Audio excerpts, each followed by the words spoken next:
Most of you did pretty well with answering the trivia in my first installment of this game.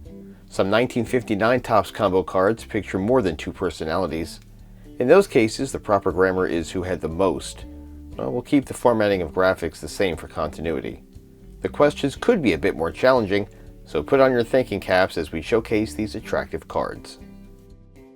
Frank Thomas and Ted Kluszewski combined for 565 career home runs.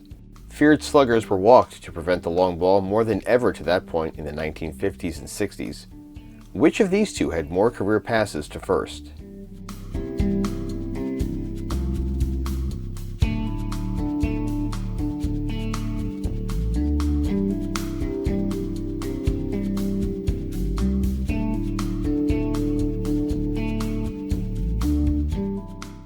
Al Kaline and Charlie Maxwell shared outfield duties in Detroit from 1955 through 1962. Who had more assists roaming the grass during this time?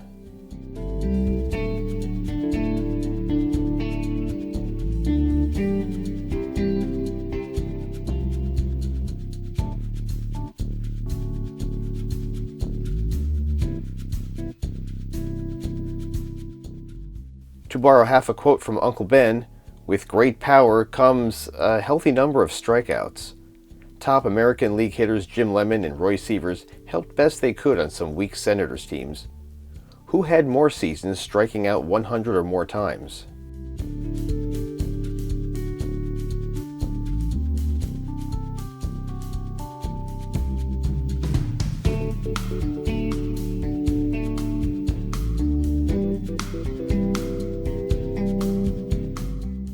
"1958 was a big year for certain Cubs hitters like Ernie Banks, Dale Long, and Walt Morin.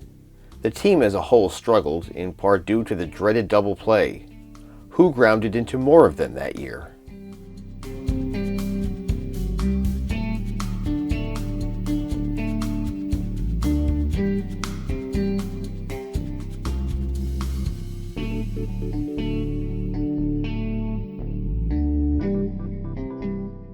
Two bright star pitchers during the 50s, Billy Pierce and Robin Roberts, went head-to-head twice as All-Star Game starters. But who started more Midsummer Classics during their career?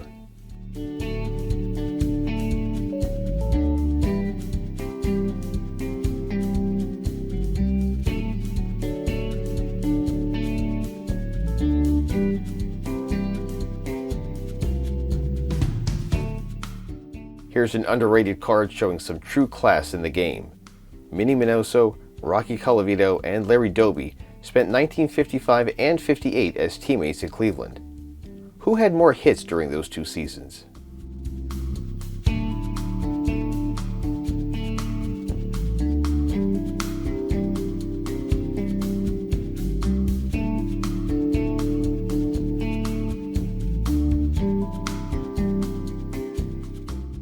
Known as long ball sluggers with over 1,200 career home runs, hitting triples is not the first thing that springs to mind when discussing Hank Aaron and Ed Matthews.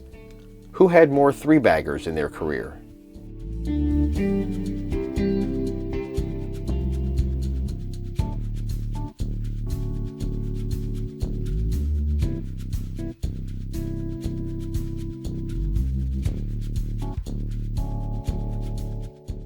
Yankee teams dominated the Fall Classic in the 1950s, winning 6 championships. Gil McDougald, Bob Turley, and Bobby Richardson were key components in those results. Who played in more World Series games during the decade?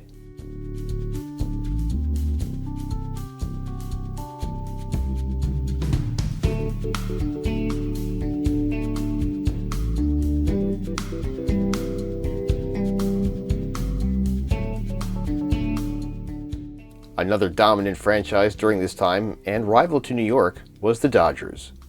Johnny Padres, Clem Labine, and Don Drysdale are familiar to baseball fans for their consistent and successful efforts on the field.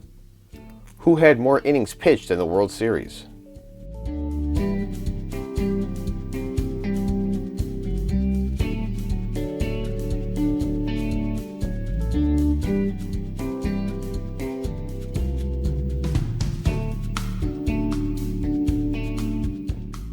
Before they were the Twins, the Senators struggled in the American League. Pedro Ramos and Camilo Pascual were bright spots on an inconsistent pitching staff. Who threw more shutouts for the team while they were stationed in Washington?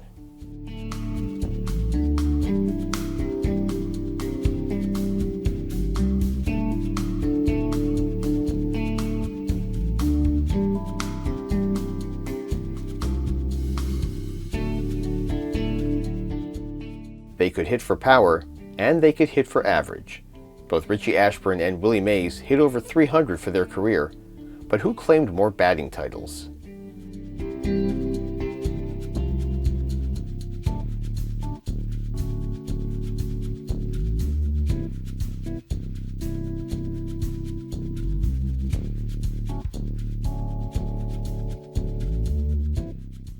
Seasons were shorter in the late 1950s, and starting rotations were kept to a minimum. Right-handers Tom Brewer and Dave Sisler put in quite a bit of work for the Red Sox between 1956 and 58. Who started more games for the club during this time?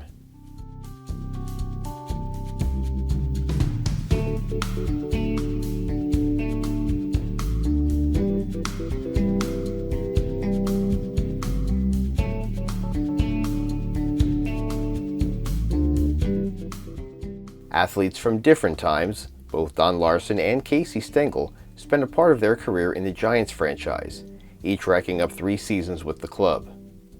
Who appeared in more games with the team?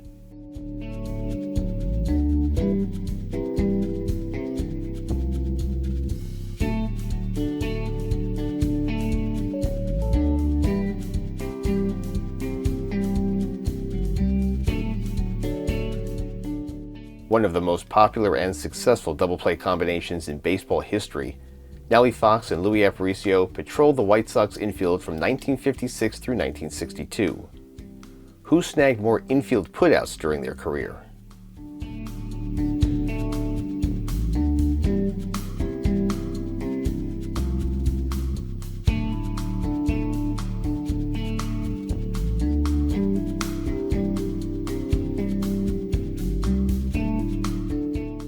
How's this for a fearsome foursome? Ron Klein, Bob Friend, Vern Law, and Elroy Face accounted for 232 Pittsburgh victories between 1955 and 59.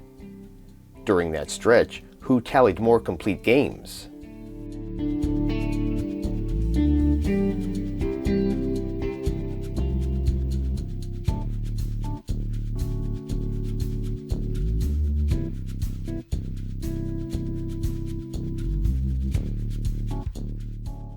Here are more infield teammates, this time with a lean towards hitting.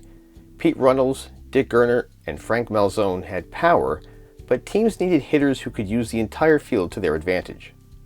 Who had more hits while playing for the Red Sox?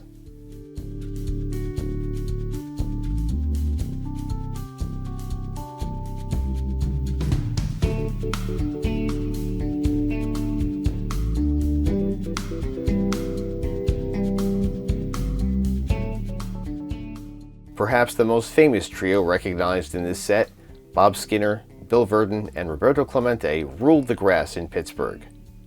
This card celebrates the 1958 team. Who had more RBI that year?